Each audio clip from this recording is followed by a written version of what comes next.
Hi all, this is Madhumathi, Assistant Professor in Food Technology, SNS College of Technology.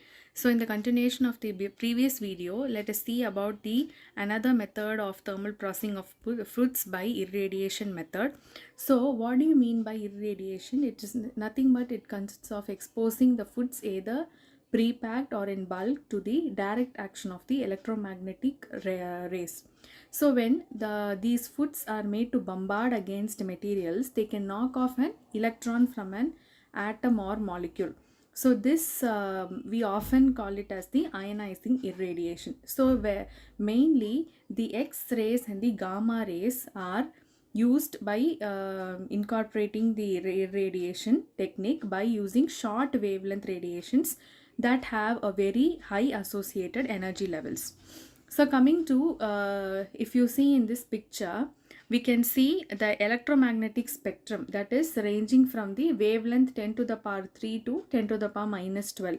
So like size of the wavelength, common name of the wavelength is also given in the slide, and from where we get the sources and frequency of the waves and the energy of one photons, that is the electron. It is expressed in the electron volt.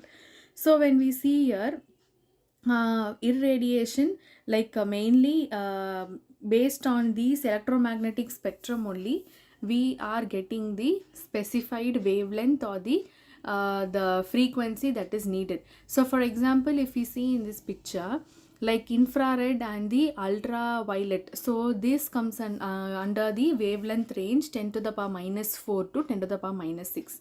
So the size of the wavelength is like it is common and it is mainly found in the between the cell and the growth of the virus. So with this spectrum we can clearly understand the each wavelength and like from the source from where the wavelength we obtain. Next, what are the sources? Now coming to the sources of irradiation. So how this irradiation we will get? So main sources are the gamma rays, electron beam and the X-rays.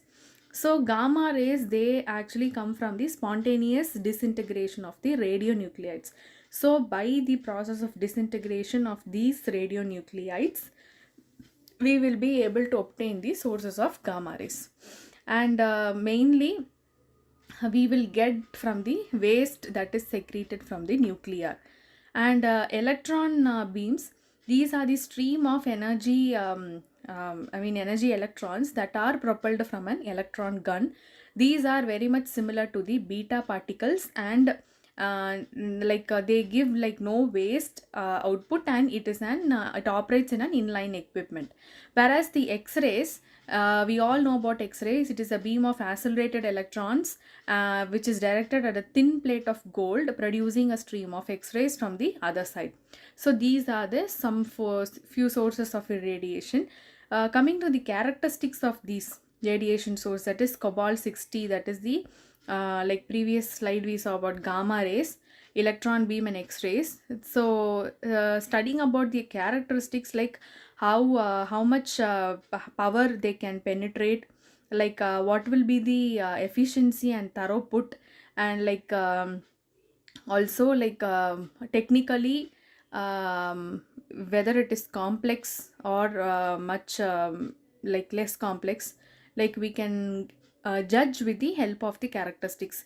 So for example, if we take the X-rays, they have a high penetrating power when compared to the electron beam, and they can also switch on and switch off capability is also being found in X-rays, but they have a very low efficiency, and also power and cooling is needed in case of X-rays, and but they give a high throughput.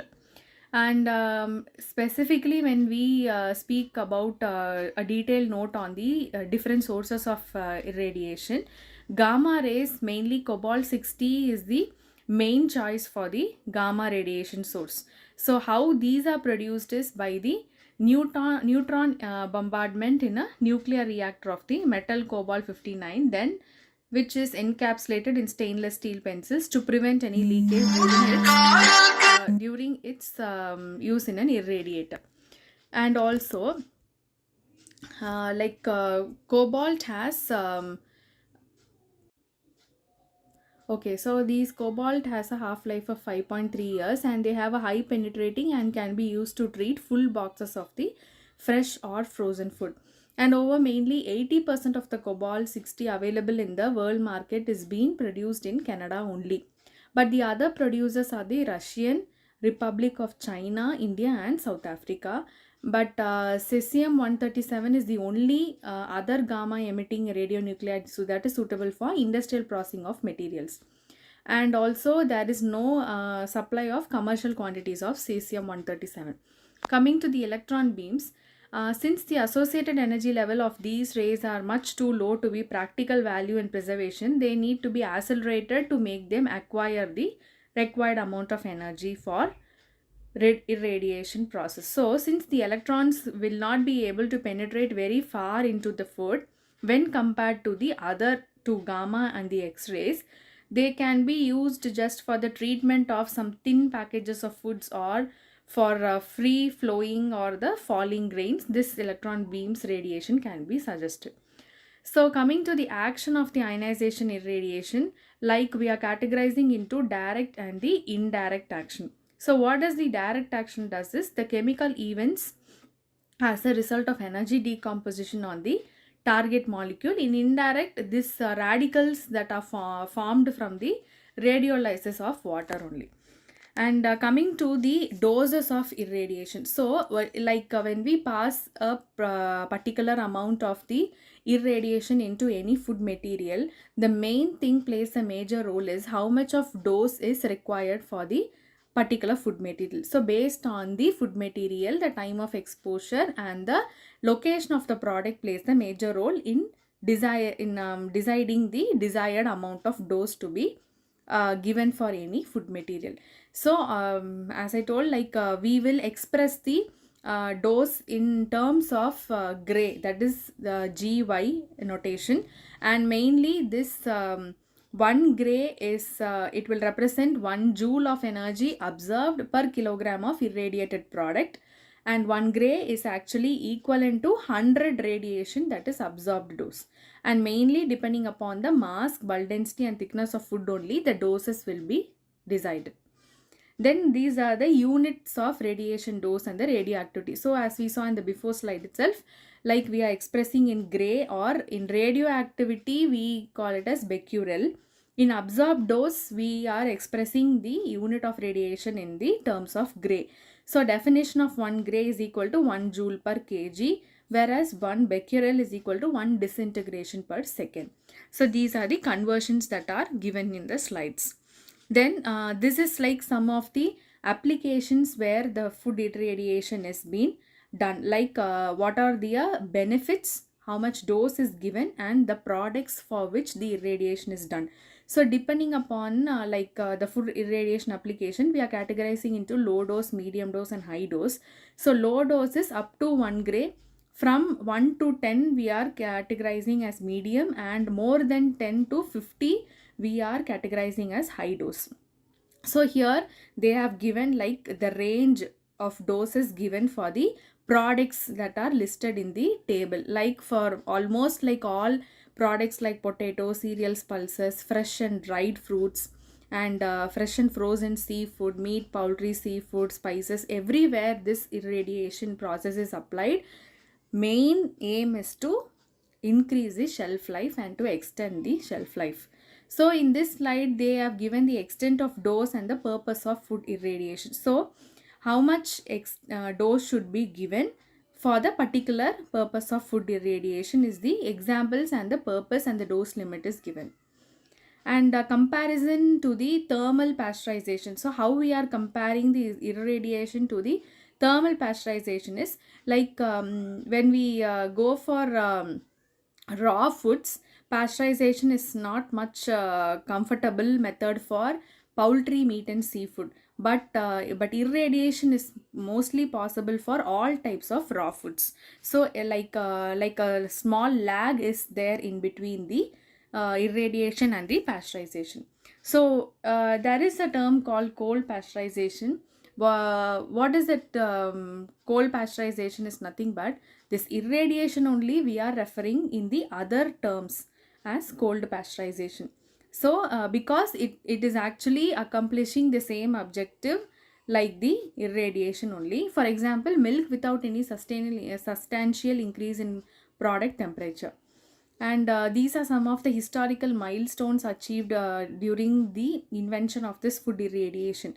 So for example, like in 1805, sorry 95, where W.K. von Röntgen discovered X-rays, and in 1896 A.H. Becquerel discovers radioactivity. Likewise, these are the few some historical milestones. And continuation of it, in the year 1963, FDA, Food and Drug Administration, had approved irradiation for insect disinfection of wheat and both wheat powder. And also in the year 64 itself, they had approved irradiation to inhibit the sprouting in tomatoes. So we can, of course, extend more shelf life by the use of the irradiation technique. So this is also the continuation of the same. So here also, if we see in 1997 and 1999, with the approval of USDA and FDA, irradiation to control pathogens even in the fresh and the frozen red meats, beef, lamb and pork has been done. So what are all the foods that are irradiated? Almost as we studied, like almost all types of foods can be irradiated. Like wheat flour, control of mold is done in wheat flour. In white potatoes, it inhibits the sprouting. In pork, it will kill the trichine parasites. In fruit and vegetable, insect control is done and shelf life is increased. In herbs and spices, sterilization is done. And in poultry, bacterial pathogen destruction reduction is being found. And in meat, bacterial pathogen reduction is also being done.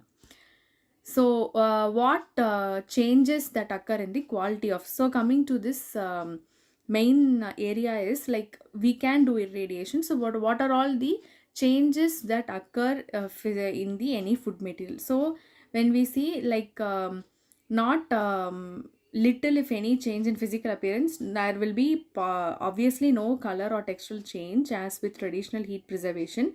Like possible chemical changes like off flavors or tissue softening may occur.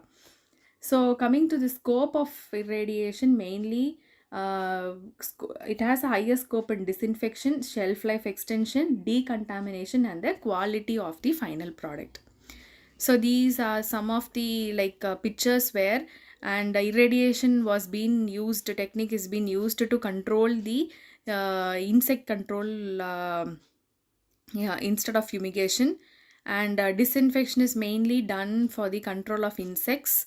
And comparing the fumigants and the irradiation, if we see, mostly we all know for the fumigation process we use tablets or the powders, combination of methyl bromide and phosphine, whereas here they are temperature dependent and it's like ozone depleting, one of the ozone depleting procedure, and toxic also, whereas irradiation will control and also kill all the phosphine resistant pest, and not, it is obviously not temperature dependent, it is not an ozone depleting, and it is much more faster, and there is no toxicity found and no residues also. And mainly irradiation serves for the shelf life extension. So shelf life extension is nothing but we are inhibiting the sprouts, and disinfection has been it has been disinfection is also being avoided, and also delaying the ripening and senescence of some tropical fruits such as banana, lychees, avocados, papayas. Likewise, mainly radiation process delays the microbial development in fruits and extends the shelf life of perishable foods in beef, poultry and seafood, and also in many fruits and vegetables also, like giving a low dose irradiation refrigeration, they do not alter flavor or texture, but this will also double meat shelf life, it is kept in below 55 degrees Celsius. So these are all the pictures of decontamination. So something about reduction of pathogenic microorganism is like how they destroy pathogens, pasteurize and the sterilize, it's given. So this is something of a short about irradiation. Thank you.